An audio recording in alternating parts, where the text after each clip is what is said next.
And the sidelines of the UN General Assembly in New York saw a three-way meeting between the top diplomats of South Korea, the U.S., and Japan. They discussed the end-of-war declaration suggested by President Moon.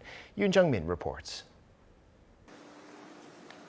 Meeting in New York, the foreign ministers of South Korea, the U.S., and Japan discussed the end-of-war declaration and North Korea's latest moves to develop nuclear weapons and missiles.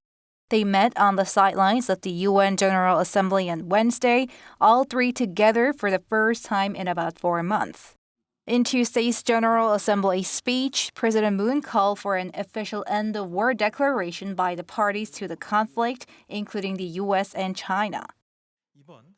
During the meeting, we explained to the U.S. and Japanese sides that the end-of-war declaration could provide key momentum to the Korean Peninsula peace process, and the U.S. paid close attention to our explanation.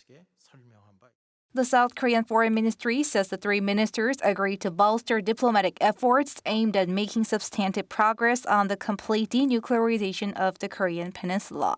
After the meeting, South Korean Foreign Minister Chung Eui-yong held separate talks with his American counterpart Antony Blinken. Chung and Blinken agreed on the urgency of dialogue with the North and had an in-depth discussion about creative and various ways to engage with the regime. The U.S. State Department says Blinken reaffirmed Washington's commitment to continued consultation and cooperation with Seoul and Tokyo for complete denuclearization.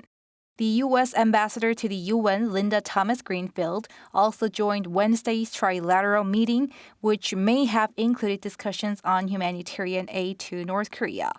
When it comes to global issues, the ministers discussed climate and pandemic issues as well as the situations in Afghanistan and Myanmar.